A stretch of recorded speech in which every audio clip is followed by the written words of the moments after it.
Because I like to close the door to limit the options to escape, I do some pre-training to get her comfortable being in this room.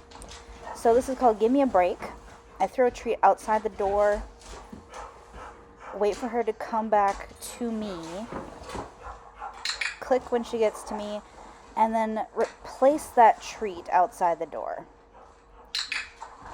So this is just getting her feeling comfortable and happy with entering the room, and then eventually I'll close the door when she has had a chance to decide that she wants to be in here with me.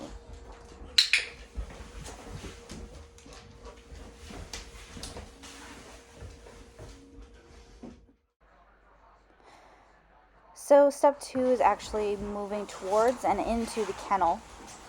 Now, today she didn't do quite as well as other days, but that's okay. It's never a linear process. Essentially, we want her to get used to and feeling comfortable moving toward the kennel and eventually into the kennel. So I'm kind of redoing that Give Me a Break game, but with the door closed so that she can't run away. I've also added a really high value treat. It's some spray cheese, and I'm putting just a tiny bit into her bowl so that her brain is getting a little shot of dopamine or whatever other things happen in the brain when she's near or in the kennel. And then throwing those reset treats, where you see me saying get it and tossing a treat. That's just allowing her to move away, take the pressure off, and then she gets to decide if she wants to come back or not. So here you'll notice I made a mistake. I put that bowl too far into the kennel before she was ready. You can see by the pacing, she wants to do the right thing, but she's nervous. And I probably should have moved that bowl out sooner, but I'm a human, and I didn't. So I'm trying to reset her brain by throwing a couple get-its. And you can see it does reset her brain. She comes in closer. I give her a shot of cheese for being brave. And there, she's able to come in. Good girl. And I am adding some little shots of cheese up at the top of the kennel so that she's getting that dopamine from having her face in the kennel. Good.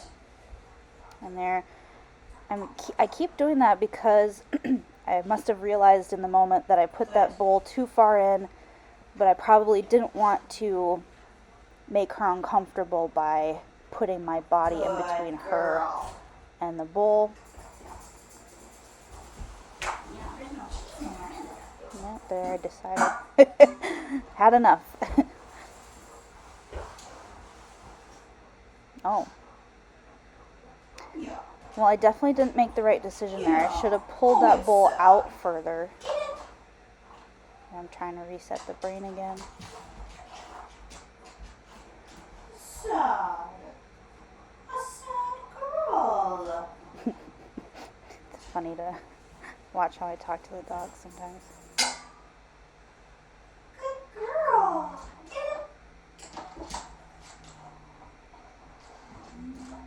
And I try to tell the dog good job and keep a positive voice, even when I'm frustrated. So I'm sure if you were in the middle of trying to get going to work and this was happening, you'd be frustrated. But if we kind of channel the opposite emotions, that can usually speed up the pace of getting cooperation from the dog. So there, I finally pulled that bowl out closer to the edge of the kennel. Good job, Bailey. Only took you a couple minutes too long.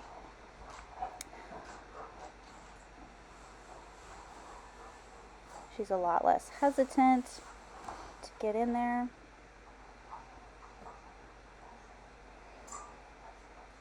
And Ivy and I have kind of set up a system where I don't close the door to the kennel until she actually chooses to put her full body in there. So she's probably going through a lot of emotions, thinking about, you know, do I actually want her to close the kennel?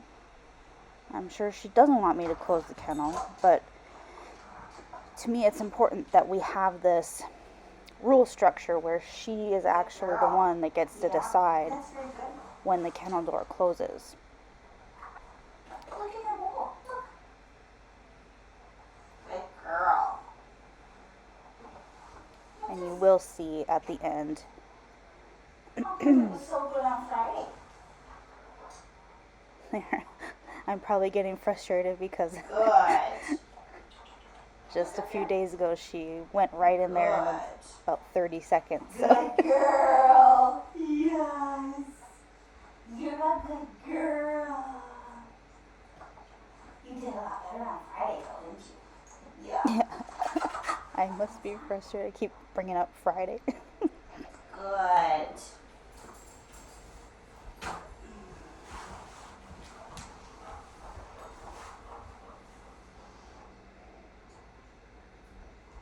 Yeah. Try again. Okay. Here. And the reason I don't... Good There girl. you go. There you go. Good girl. And then I do try to feed a few of those super high value treats right in a row Good while the dog girl. is in there before I leave. Are you so good? You're so good.